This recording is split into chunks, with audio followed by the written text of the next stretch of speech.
Welcome to Heaping Spoonful, a twice-monthly conversation with restaurateurs, chefs, growers, and others who have helped generate the legends associated with eateries across the Mid-South.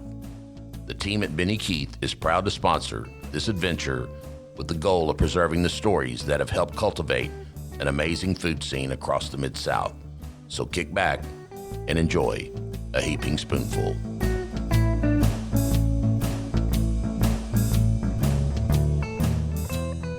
Hello, everyone, and welcome to Heaping Spoonful, the podcast where we talk about the Mid-South food scene. I'm Brayan McFadden. I'm the chef and co-owner of Brewed and Barley Gastropub right smack dab in the middle of Main Street in Argenta neighborhood, downtown North Little Rock, otherwise known as Dogtown. I can tell you right now that it's a pleasure to be here in this seat. To have this platform is something that I've always dreamed of. I'm looking forward to sharing some stories, sharing some experiences. I have been in this business right now, and it's crazy to think about it.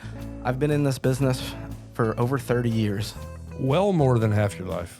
Well,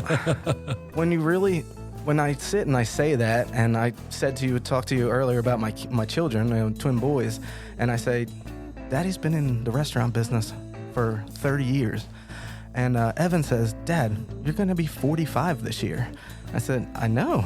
I mean, it's crazy when you think about that. Yeah. It's crazy. But to have this platform is unbelievable. I want to, listen, I've worked anywhere from dish to chef. I've worked in wedding venues where I'm cooking for multiple weddings at one time. I work front of the house. I've been a server. I've been a bartender. I've been a front of the house manager. I've been a general manager. And now I own my own spot, very far away from home, by the way. Yes. North Little Rock, Arkansas, 1,832 miles away from home. Which is?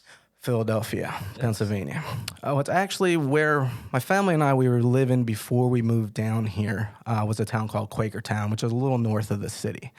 But when I think about moving down here, 1,800 miles away to follow a dream, and then adding this to the profile, it just makes me super happy.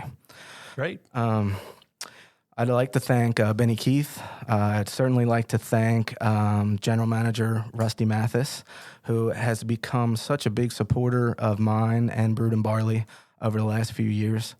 And I would also like to thank the gentleman sitting across from me right now, the host of 100 episodes of Heaping Spoonful. I'd like to welcome Kelley Bass. Kelley, welcome. Thank you, Brayan. I'm really happy to hear that you picked us back up. We kept it going about 4 years, and at the end of 2023, I just had kind of exhausted myself, and my day job was getting busier and busier, and so we always knew that we were just putting this on hiatus, and the right guy was going to come along to revive it, and you are that guy, and we're doing that right now. Well, I hope I'm the right guy. I'm certainly going to do my best to make you guys proud. I'm very happy to be here. I know you have a lot going on right now, but I wanted to share something with you, Kelley. So I don't know if you talked to Rusty and if you know like how this came about. And I'll make this short and sweet, but you came into our spot probably about a month ago, and I know you've been there since, and I appreciate that. But you sat, that's table 26, by the way, where you were sitting. All right. And you sat right on the end there, and I came out, and I saw you, and, I'm in my apron, and we started chatting, and I asked you how the podcast was going. And you said, well, we got a lot going on right now, and we've kind of put it on hiatus. And I didn't tell you this then, but I sank a little bit. I was like, oh, I love that podcast. I don't have a ton of experience doing this. I have a ton of experience sitting in, like when I was a guest with you. Yeah. But I said, you know what? I think I can make this guy proud, if they give me the shot. And that's what I'm going to try to do. But I came and I talked to Rusty, and we all agreed. I sat with Steve and I sat with Rusty, and we all agreed, I think Kelley should be the first guest on the show. And also, I want to treat it like I called my future father-in-law to say, can I, can I have your daughter's hand in marriage and, get a blessing from you? Well, you had that in spades, and I'm really happy that you've cranked it back up because it's fun, and we have a lot of people who listen, and, behind every restaurant is some good stories, and behind every food fan like me and former food journalist there are some stories too. And so, I'm real happy to be here. Well, I've probably listened to. I was talking to Shane downstairs, and I popped in. I got here nervous early. Yeah. Okay. I was talking to Shane a little bit in the kitchen, and I said I've probably listened to more than half of the podcasts, and I know that you have some stories out there. But when I sat and we talked last week or the week before, you'd have to forgive me. Sometimes the days run together. I understand. We sat at Muggs and we had a cup of coffee. You had a croissant. I shared my love of bagels with you. But you have, talking about food, I know food journalists and stuff like that. I know a lot of your history, but I learned some stuff that I didn't know about you. Sure. Show me, what's your relationship? I know there's a little bit there. There's more than a little bit there with your sister and Paris. Well, I'll tell you, I've been blessed in many ways in my life, but my sister Nancy, who is the middle child of three, but she's 8 years older than me, and my sister Ellen's 11 years older than me. So I grew up from 5th grade on. I was the only kid full-time in the house. Nancy graduated when I was in 4th grade.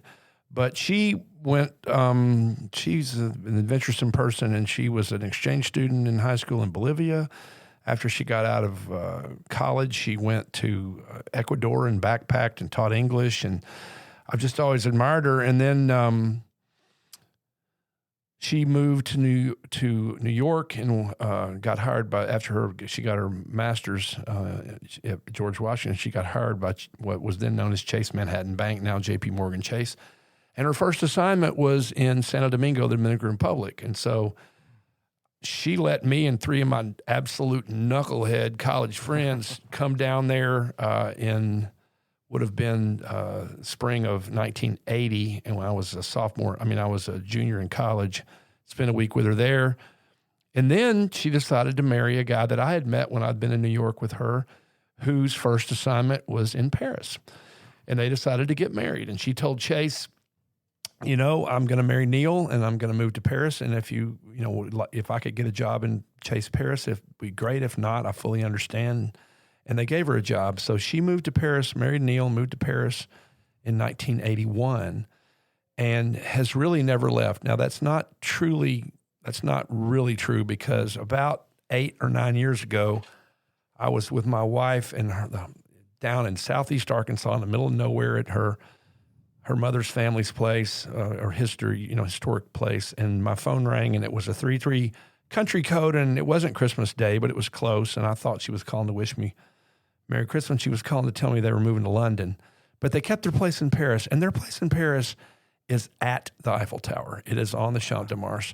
So I made my first trip over there and spent 3 weeks with her in 1983. And then I just kept going back, and I got lucky in that my job at Axiom purchased 2 companies in Europe, both of which had Paris offices, and so we did a lot of consolidation of those offices. And in fact, Axiom had an office there. The first time the managing director of those 3 offices met was in my sister's condo or apartment, whatever, right at the Eiffel Tower, in 2004. And then I've just kept going back. And I spent a month residency, my wife Ashley and I did there, because they were in London all of January into February of 2018. We were there. But I just love Paris, and I've gotten so comfortable there.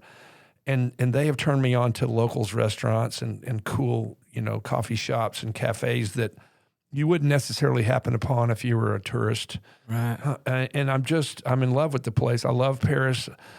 I've watched as much Olympics as I've had time to watch, and it's just the glorious backdrop, and we were there in late April, and they were already building the structure for the beach volleyball stands, which they've had and then judo's happening there and wrestling's happening there. And then, of course, it's all happening all over Paris, but right outside their door. And they decided to stay in London, and they're letting a friend of theirs use the place during the Olympics. And I don't think they even can conceptualize how much money they've saved that guy from him not having to rent a place, or how much money they could have gotten had they chosen to do it, but they didn't. So, but I love the food there. I love the art and the architecture. It's just their appreciation of the finer things in life. And I will just tell anybody, if you've ever been, you'll notice just standard issue stuff. Yeah. I mean, milk, butter, bread, cheese, wine. Your average working class Frenchman gets access to those things at a much higher level than we do. You can walk into what we would call a convenience store and find real ham, not water-based parts as parts pressed Land O'Lakes ham, but I mean real ham, and of course the baguette, which are sold. I mean, I buy a baguette here from Boulevard Bread that I adore, and it's about $5. Well, it's about $2 in Paris. Wow. It's just not that I am watching my pennies when I'm in Paris, but it's just your average person gets a chance to have a higher grade of thing. And then you walk down the streets and just the architecture and the flourishes and all of the little details and things. It's a magical city. I highly recommend anybody who gets a chance to go there. So you were talking about how your sister turned you on to some local eateries over there, like ones that normal tourists are not going to find. Do you have like a specific one that when you go, like we have to go? Yeah, I do. One's called Obon Akui. So it's A-U, second word B-O-N, A-C-C-E-U-I-L. And it is, and like a lot of them there, it is a 3-course menu. I mean, you can order just a la carte, but there's so many just, you're going to get a starter, a main, and a dessert for a very reasonable price. I mean, let's say about $40. And the guys there, it's if you're sitting in the right place, you can see the Eiffel Tower from there. It's about a 5-7 minute walk from the Eiffel Tower. And it's just fresh, fabulous food. Duck confit, and of course they're always going to have foie gras, and they're going to always have different pâtés, and they're going to have what they call onion soup. We would call French onion soup. They just call it onion soup. And really nice desserts. And it is a fabulous place. And they speak English. They help you through the menu. It's worth making a reservation. But that's just one that is centrally located and everything's more reasonably priced than you expect. Now, you can go crazy and go to one of the 5-star, the Michelin starred places and spend as much as you want. But, yeah. Of course. Yeah. So I really want to dig into some food. I mean, the listeners can't see me right now, but I'm a food-based guy. Yeah, likewise. And it's so my mother is still a server. I think I told you this before. My mother turned 70 this year, and she still serves tables. Wow. And I'm always like, Mom, why don't you retire? And she looks at my dad, and she's like, I ain't gonna stay home with him. Yeah, right. Not so much. I'm just gonna go to work. This is what I do. This is what I love to do. But with that being said, my mom worked a lot. She worked in a restaurant. She was a server. And she worked in an Italian restaurant for 20 years. And then after that, the place, the people retired, and she worked at a diner for 20 years. I mean, she's doing it. Right. But she was working. And my dad worked at the newspaper, Bucks County Courier-Times newspaper. Wow. That's what my dad did at night. But we had to fend for ourselves. Now, I'm going to throw something out there. My older sister, Bria, has always been such a big supporter of mine. Always. Even like coming down here from Philadelphia, she said, Brayan, follow your dreams. Go do your thing. We'll visit. And you come home and visit. Just go do your thing. But I had to learn how to cook because I had to feed myself. Right. Because my sister, now I just was talking so good about her. At that time, a lot of things have changed, but at that time, she was not a very good cook. Yeah. So I looked at my little sister and I said, all right, I'm going to figure this out for us. All right, I got this. So, local staples, pork roll, scrapple, that kind of stuff. So that's where I learned how to cook because I had to. I had to fend for myself. And probably too much. Is there something at home that you make that you're like this, or something that you grew up with? Well, I have an interesting background there. My mother was really not technically a very good cook, and she wasn't very creative. And so when I was a little kid, I mean, we had a lot, and I think probably a lot of people did. We had a lot of, maybe a hamburger patty with some LeSueur peas and maybe a canned peaches with cottage cheese and Niblets corn maybe, and then a brown and serve roll. So we didn't have a lot. She made salmon croquettes, which stunk the house up pretty bad. But if I put a lot of ketchup on them, I could eat them. Mm-hmm. She taught me to make scrambled eggs when I was about 7. I think mostly just in case I needed to feed myself. In which I still find scrambled eggs kind of magic. It's kind of like gravy. I find that magic too. And just like all of a sudden it's liquid, and then woo, it's going to come in together, and then it gets thick. But what happened was when PBS came to Little Rock or Arkansas in the mid to later 1960s. And my one sister was already out of the house, and the other one was soon to go out. And my mother fell in love with Julia Child. Yeah. So she started making, we were having cassoulet. She was making baguette at home. I don't know, based on what I memory, it was great. But she started actually really taking cooking seriously. So that helped. But I will tell you, as far as what I like, my mother, when I graduated college, she made a little cookbook for me that was index cards. There was 4 slits in each page, or 2 on each page, and she'd slide these things in there. And I still have them. I've had to put them into sleeves because I don't want to lose the handwriting. I know what they say, and I drip on them and stuff. But I never even conceptualized not making a chocolate cake from scratch. It's not that hard. You take the stuff that's in the cake mix, basically, flour and cocoa and sugar and some eggs and things. And, so I can make a really damn good 30-minute chocolate cake. And then I will make, probably this afternoon, I'm going to make her gazpacho recipe because it's near the end. It's at the end of the tomato season in Arkansas. But her gazpacho, I've just always loved. Although I leave the green pepper out because I don't like bell peppers much. Mm. But it's tomato and onion and cucumber and red wine vinegar, olive oil, some garlic and some salt and pepper and some water, and it is just I jar up I'll make a double batch and it jars 3 or 4 quarts up, and I keep it in the fridge. Yeah. But then I've learned a lot about cooking too. I did fried chicken a lot right when I got out of school. And I realized, my fried chicken wasn't that good. I could never get the batter or the crust with enough herbs. It was bland. I was ruining a nice, good amount of moderately expensive vegetable oil. And I was trashing my kitchen. And I'm like, damn, Popeyes, the day Bojangles was here at that time, it's like, man, those guys can do it way better than I can do it. And so I've been having fried chicken in 40 years. But, but I still like to, Ashley's the really good cook and the baker. And she makes things that I like, I wish I knew how, but I don't have to because she does. She makes really good puddings and custards and things that, require a lot of attention. She makes really good toffee, so she has to do the toffee before she puts the chocolate on it. And watch the candy thermometer and stir it a lot and all that. But I'm the guy that's making. I do a lot of turkey, 93% fat-free turkey. They have a 99, but it's a little dry. Yeah, I make up burgers and meatballs, and then I have I'll tell you that. You all write this down, okay? Take 3 pounds of boneless, skinless chicken thighs and trim them up. Get you a crock pot. Put in 3 tablespoons of olive oil, as much minced garlic as you want. I usually use about 8 or 10 cloves. The juice of 1 lemon, 3 pounds of those. Put it on high for 4 hours. Then process it and get it, shred it and get some of the fat off of it. And then we put those in the freezer in 1/2 cup measures. And Ashley had some of that last night over some zucchini with some carrots. And, so I'm the guy that tries to make sure we have stuff.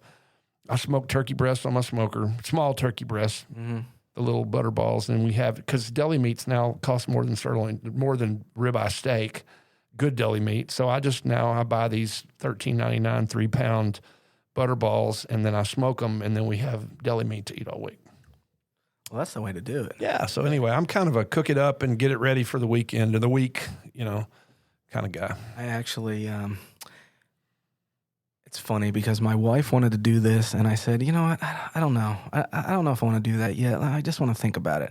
So she said, well, just so you know, for Father's Day, I was going to buy you a Blackstone. And I was like, I don't know. Let's hold off because I need a new grill. I've had the same grill. Mm-hmm. I brought it with us from Pennsylvania. I've had it for over 12, 13 years. And when I say, like, when I grill, Kelley, like, I grill. Yeah. Like, you know, whatever, if I'm off from the restaurant, I'm grilling. That's what I do. But I needed a new grill, and I was like, I don't know if I want the Blackstone thing or whatever. And then sure enough, I did a little bit of research and looking at some stuff that people were doing, and I said, you know what? Let's just do it. Just pull the trigger on it. Let's just do it. Well, I think my wife regrets it now. She doesn't regret the food. And I only got it, a month ago, maybe. But we have this giant carport out front, and I put it under the carport to keep it out of the weather. So I turned to my wife, Chrissy, and I said, babe, I think you're going to have to start parking in the street. The grill has usurped your automobile, right? And she said, no, you park in the street. I said, listen.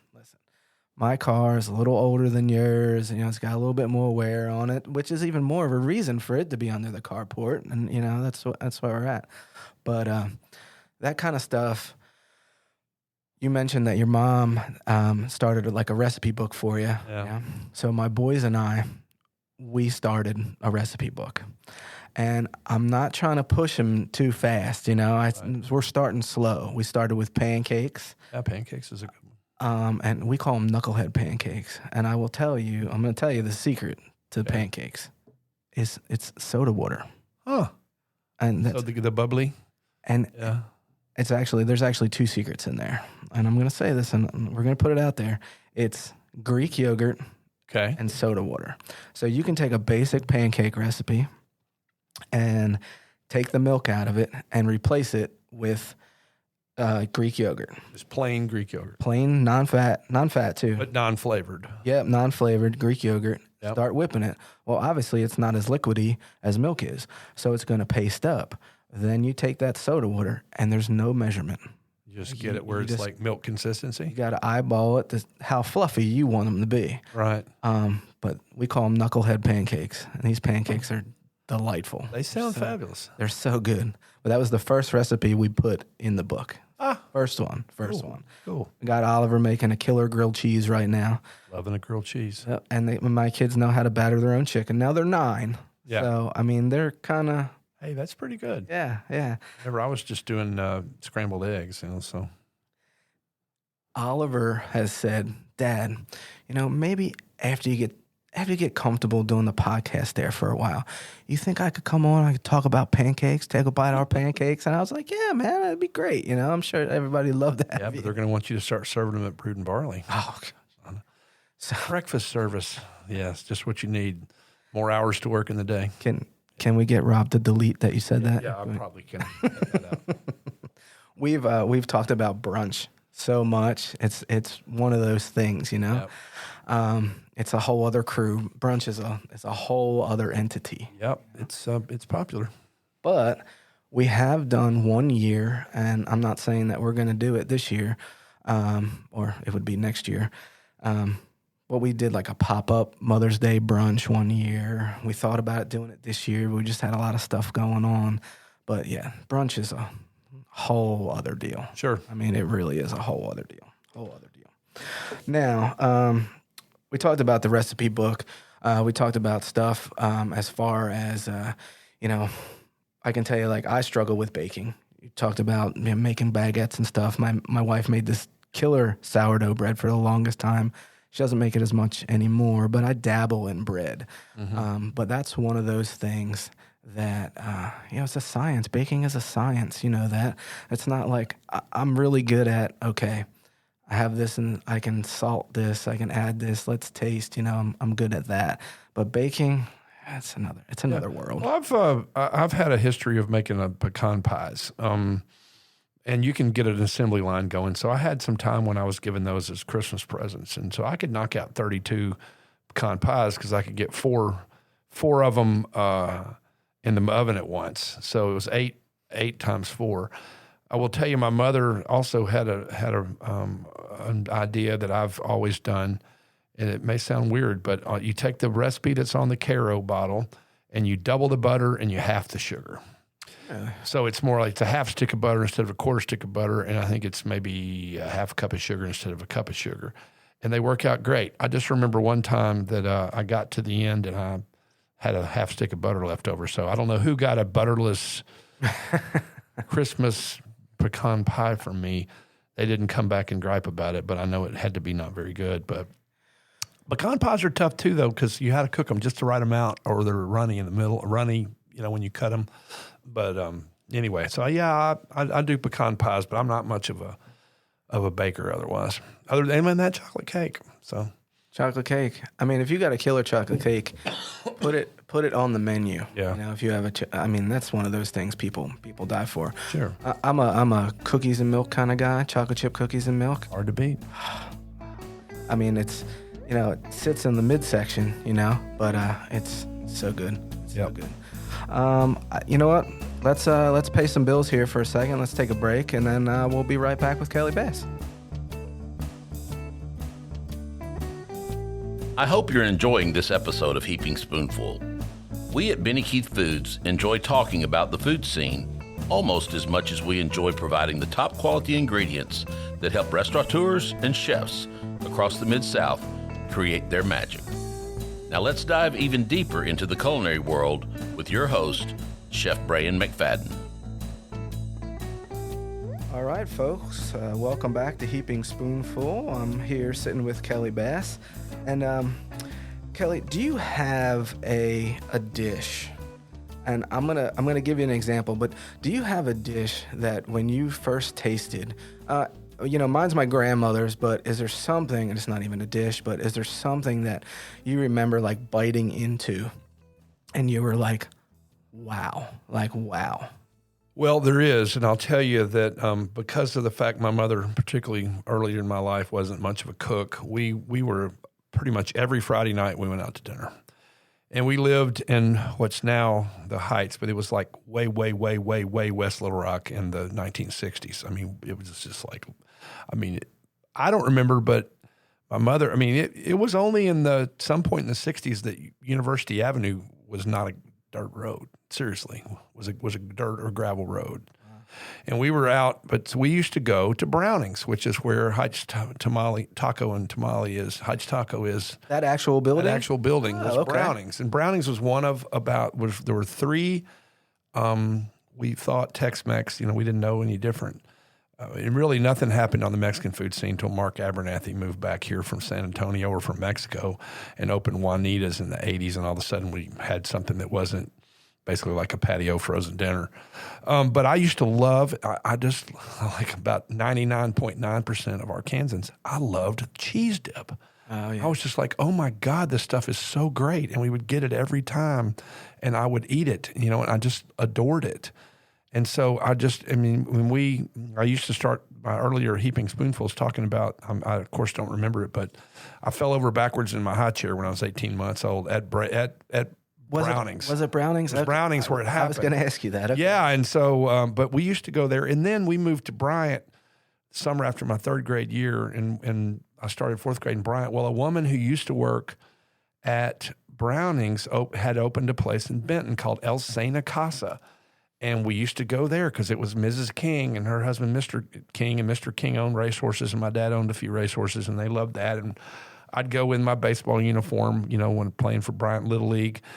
But I found out much later that the King's grandson is Chris King, who owns Stickies with Suzanne and also Rev Room.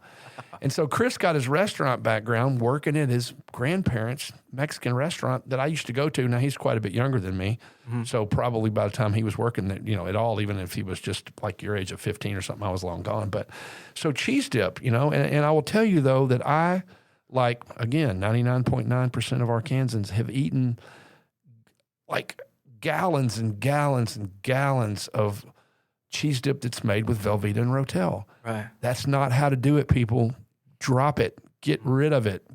Real cheese dip, if there's such a thing as real cheese dip, start with white sauce. It's real simple, So now I have a recipe Most everybody has a recipe that's allegedly close to Mexico Chiquitos, which Mexico Chiquito cheese dip is damn good cheese dip. In fact, the Haney girls, 5 of them, 3 of them were Heaping Spoonful guests and brought cheese dip, which made me extremely happy. But and so one of them is married to a good friend of mine and has been for a long, long time. And he looked at the recipe. He's like, "This is not exactly right," but I can't tell you how it's not right. But I mean, it's simple. It's a stick of butter, 4 tablespoons of flour. You get that going. It's a quart of whole milk, and then you just make a white sauce. I mean, you cook it and make a white sauce, and then you melt a pound of American cheese, not Velveeta, not cheddar, American cheese, and it's got a decent amount of cumin, chili powder, garlic powder, red pepper, salt, and dry mustard. Okay, yeah. And it's just every time I take it to any event, they're like, "This is such good cheese dip." So forget Rotel, forget Velveeta. That is not what you want to do. You want to do just go on and search for a white sauce based cheese dip, and again, cheese dip, Mexico Chiquito. No one's been able to deny that they invented. In the 1930s, the original owners of Mexico Chiquito invented cheese dip. And queso, call it what you want. And then we got white when Mark Abernathy moved back here, was the first white cheese. He was the first white cheese dip. He was the first triangular-shaped chips, and he was also the first fajitas in Arkansas. Oh, okay. Because he had lived and been in the restaurant business in San Antonio and in Mexico. So it's so funny, learning about the culture, like down here. Like I've been here January will be 5 years. And, when we moved down here, my cousin Jess and people were like, "Oh," I said, "All right, where am I going to eat?" And well, the best cheese dip is over there. And I was like, "Cheese dip? yeah. Are you talking about queso? Like, what are you talking about?" Because we don't do that back home. It's not a thing, And the people that do it, they don't do it like everybody does it here, So back home, obviously it's cheesesteaks and Oh, I know well. Italian pork and that kind of stuff. But it's funny the different regional things that people do, and a little bit I've learned down here, and some of the stuff that. Brayan, you stay away from that. You don't do that, okay? Yeah. Well, the interesting thing is, although if you go to Mexico or real Mexico, I'm sure you can find it in Cancun or Cabo, cheese dip. But cheese dip's not a Mexican thing.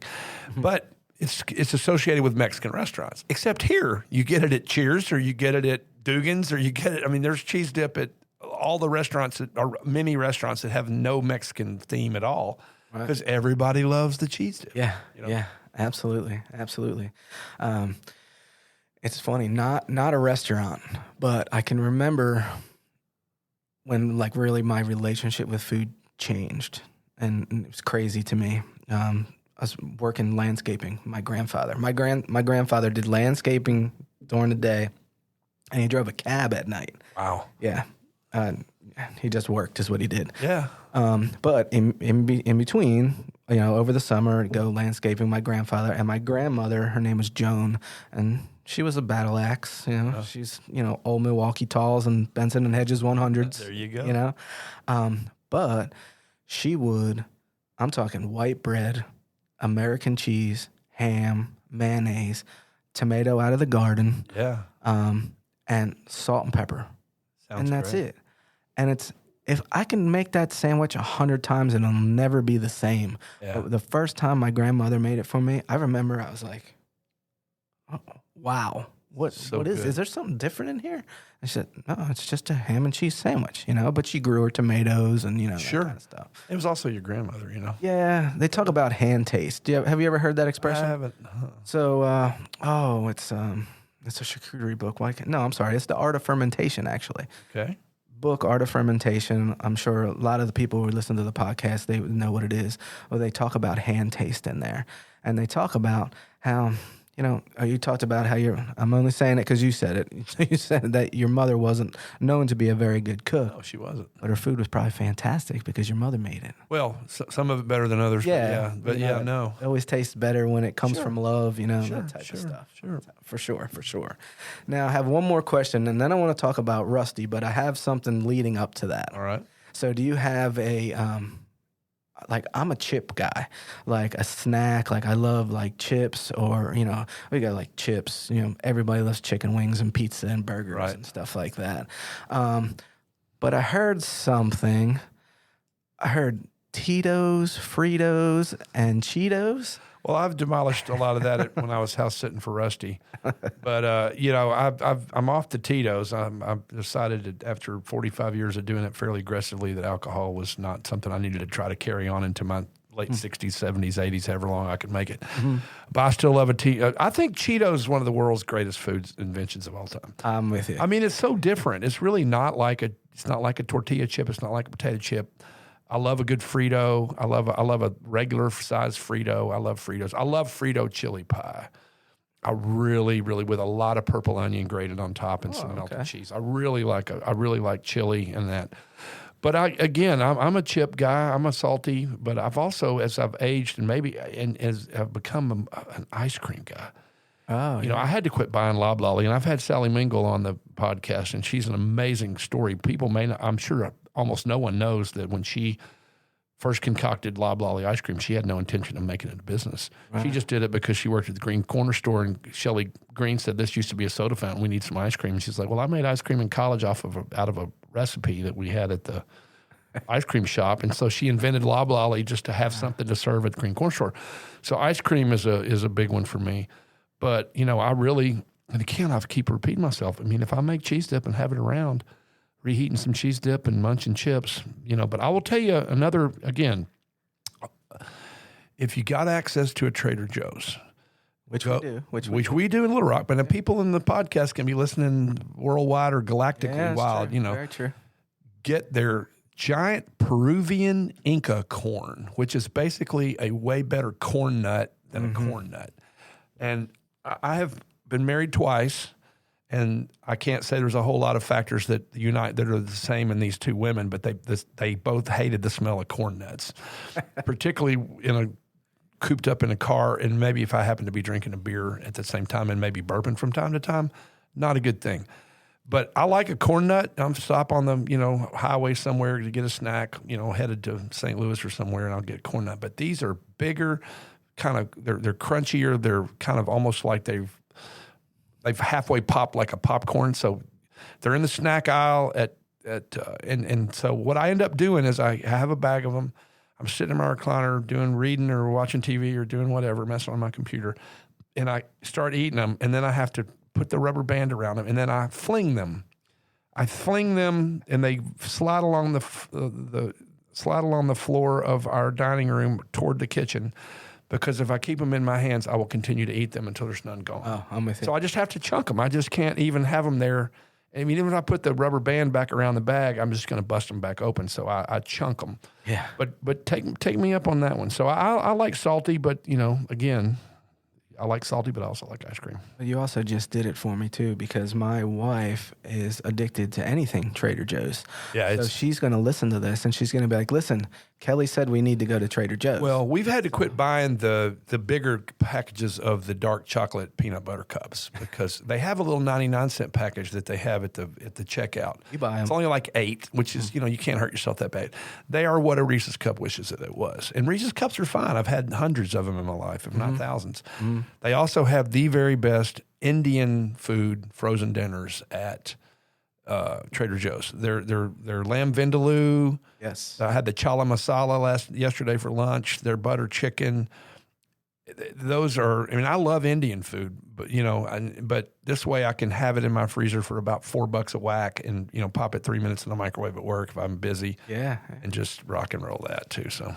So I mentioned Tito's, Fritos, and Cheetos. Yep. Now I heard this story from Rusty. Right. Tell me about Tell me about your relationship with Rusty. How did this start? Well, I'll tell you. So I got out of college and I had interned at the Arkansas Gazette, which used to be the Democrat and the Gazette. A lot of cities, Little Rock size, had 2 papers, but that quickly went by the wayside as the world changed. And until October of 1991, there were 2 papers here. And the Gazette was the larger and older and bigger paper and then won 2 Pulitzer Prizes for its coverage of the 57 desegregation crisis and was just a really stellar newspaper. Mm-hmm. Well, I was the new guy the young guy out of college. And we had a guy who covered when concerts came to town, Paul Johnson. He's really my mentor and helped me get my first shot at a real job at the Gazette outside of flunky jobs I had in high school. And he would cover the concerts, so he'd go review whoever came to Barton, it's what we had at the time, Barton Coliseum. But we didn't do a whole lot of just week in, week out coverage. Well, they hired a guy to come down and design what I believe was the first weekend section in the Little Rock market.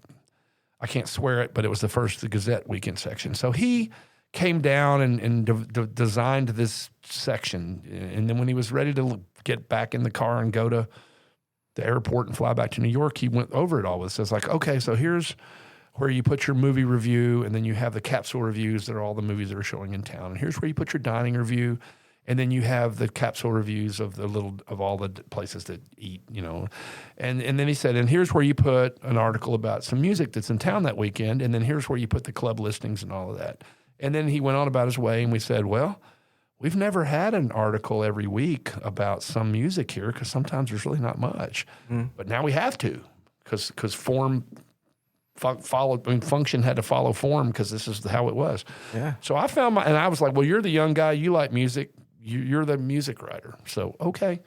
So to start with, I was going to hotel lounges where businessmen were, having scotch and sodas after work, and they had like a husband-wife duo that had a drum machine and they were just playing. And they'd have a huge article in the Arkansas Gazette, statewide, largest newspaper, because we had to put something there. Wow. Well, things got better. Juanita's open. We had a place called SOB that's down kind of close to where the Clinton Center is. So I actually got some better stuff to write about. Well, there was a guy out of Memphis named Keith Sykes. Keith Sykes was the hot music when I was going to college in Memphis, and then he was in Buffett's band. They co-wrote Volcano. He was on Saturday Night Live. I went to the bar where I used to see, drinking age was 18 in Memphis, so I could go to bars. I went to the bar where I used to watch he and his band play, and there he was on TV on Saturday Night Live. I mean, he became kind of a big deal. Rusty had known him through being from Northeast Arkansas, and Rusty hired Keith Sykes to come play at the Sawmill Depot in Hot Springs, Arkansas, which was a fabulous restaurant. It was Virginia Kelley, was Bill Clinton's mother. Her favorite place was a Sawmill Depot in Hot Springs. And I went down. I got it. I knew the Keith Sykes. His wife books his stuff, and she had said, "Hey, can you put something in the paper that Keith's playing at this place called the Sawmill Depot in Hot Springs?" So I did. She goes, "Why don't you come down and see the show?" And I did. And who was my gracious host in 1984? This is our 40th anniversary of friendship, but Rusty Mathis, who was the general manager of that's his job now. He was general manager of Sawmill Depot, and was a great guy.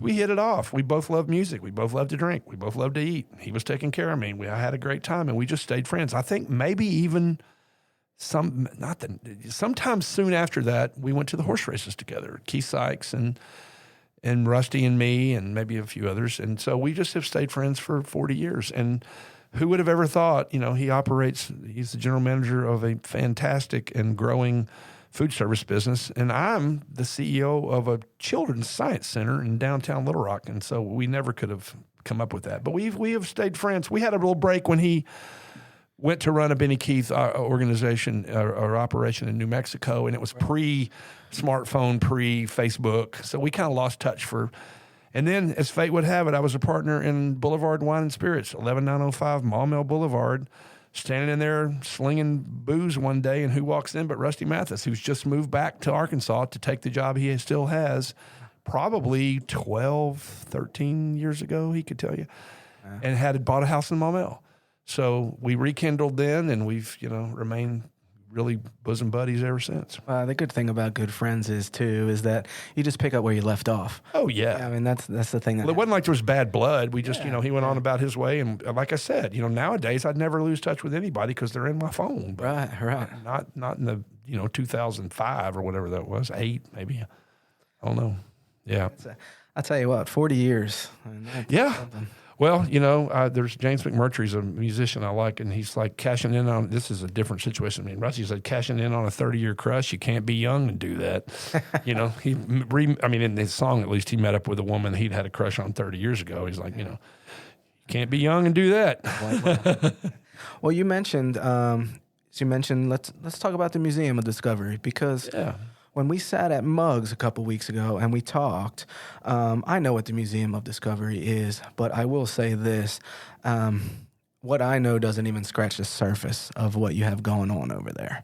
I appreciate it. Well, I'll tell you, I got, when I was at Axiom for 9 years and I got involved, they had some organizational structure where they supported different kinds of nonprofits, and we had some, backpack drives to fill, up kids that were hungry with food, or we would have a back to school where you bring pencils and notebooks and things and give them to lower income kids. So I got involved in nonprofit from a kind of grassroots way. And then I got involved in helping determine how Axiom gave out some of the corporate money that it gave out to nonprofits. And so then I got on some boards. When I left Axiom to go to the University of Arkansas Little Rock, I quit giving out money and started looking for money. So I thought, but I wanted to stay involved in nonprofits. And I thought, well, I was in the College of Engineering and Information Technology at UA Little Rock. And I thought, well, what institution in this town has a similar mission? And it was the Museum of Discovery. Because the Museum of Discovery's goal is to ignite and fuel a passion for what we call now the STEAM subjects, STEM plus arts, through dynamic interactive experiences. And so every kid or adult, whoever old they were, that were in that college had gotten their passion for STEM ignited along the way. I volunteered for the board. I got on the board in 10. In 2012, I was completing my first 3-year term, and Nan Sells, the CEO, announced her retirement, and I applied for the job, and I got it. I've never had a job in museums other than this job, and I've now been doing it for 11 and a half years, and I want to do it for many more years. But, we are really a top family attraction. We've actually 3 times been rated in the top 10 of children's-focused science centers in the United States and in the USA Today Readers Poll. We set a record for 191,000 people came to the Museum of Discovery last year, the most in our 97-year history. Just amazing. Yeah, and we have field trips, school groups. We have kids who come from small towns who've never experienced anything like what we have, and we've been in a rebuild mode. We needed to refresh some exhibits. Some got destroyed in a cold weather caused boiler breaking on our roof flood in February of 2021. We're just now finally getting those galleries back, and then we're going to debut 2 more galleries, early childhood galleries, just about Thanksgiving week. And we're recording this in August of 2024. So in late November of 2024, we'll have 2 brand new galleries, and we'll be kind of back at a level set after COVID and then the flood and then all of the rebuilding and then all of the new exhibits and all of this stuff. But, it's just that no one doesn't like the Museum of Discovery. We're a non-controversial nonprofit, unlike some that are controversial, and people have a great time there. We have a very high, customer satisfaction rating, and we just delight in watching kids have a great time and not even realizing that they're learning. Yeah. Because the goal of the museum is really for kids to realize that the STEM or STEAM subjects don't have to be intimidating. While challenging, they can be rewarding, and really for them to visualize that, I could do this someday. I could be an architect. I could be a computer programmer. I could be an engineer, a doctor, a nurse, a CPA. I mean, something that requires the use of those kind of skills. Because I'll tell you one, I'll throw out one factoid and then I'll stop about that. A company that does polls and surveys for a living, it's interviewed 20,000 or surveyed 20,000 eighth graders and said, what do you foresee yourself doing when you're 30? And, when you're eighth grade, you're 13 or 14, and you may not even think you're going to live to be as old as 30. But, they said, what do you think you're going to be doing when you're 30? Mm-hmm. So they wrote down, I'm going to be this. And then they kept up with them for that 15, 16 years, 17 years, and found out what they were doing. And kids in eighth grade who wrote down a STEM profession, like the ones I've just mentioned, were 3.8 times more likely to be doing a STEM job than someone who had written out something else. Wow. So that tells us that by eighth grade, if you want to give a kid a better chance of becoming some of those things, you better have planted the seed. Don't wait till they're juniors in high school. It's too late. So we work a lot with sixth grader, middle school. I mean, kids are basically coming there from birth. But we have kids, and then, it gets up to be about ninth grade and they start playing sports and getting jobs like you did when you were 15 in the restaurant business. And so, you know, we have adult events, and adults love the Museum of Discovery, but we're really a major influence on kids all the way up to about the 8th or 9th grade. That's amazing. You know, it's funny. You know, my father and I talk about that kind of stuff all the time. And I said before, you know, my dad was in the newspaper business. You know, it's just as was I. You know, yeah. But my dad said the last time that he came to visit, he said the question that we don't ask kids enough anymore even when I was a kid, I said, "What do you want to be when you grow up?" Yeah, you know, you need to keep asking that question. True, you need to keep putting it in their head. You know? You're right, and there's a lot of proof that kind of making kids think hard about what makes them happy, and just to not be intimidated. You know, one thing we work on a lot is with particularly middle school age girls, because girls are just as good at science and math as boys. They're just as good, maybe better, but there's certainly no deficiencies there. But about that time, somehow societally, they get programmed into different sorts of careers.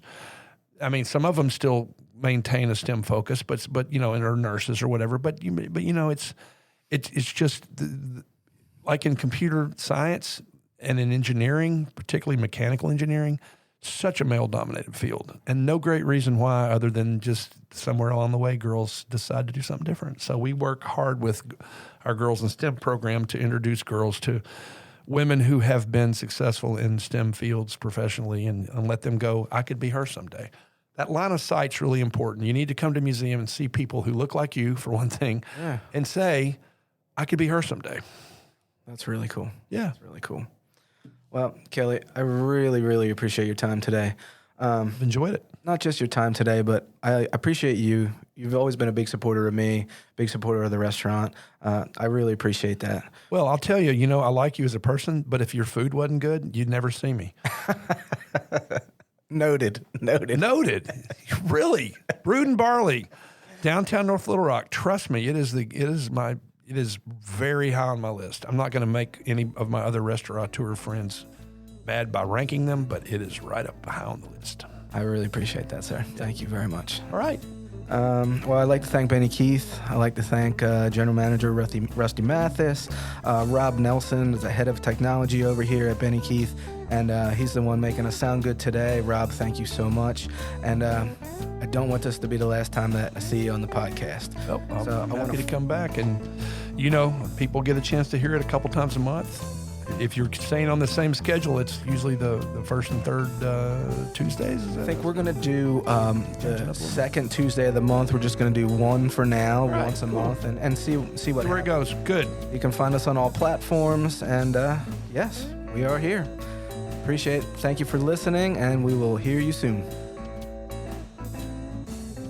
We hope you enjoyed this episode of Heaping Spoonful. On behalf of all of us at Benny Keith Foods, Mid-South Division, please know how much we love connecting you with the legends of the culinary scene and their unique stories. I look forward to the next time we can offer you another Heaping Spoonful.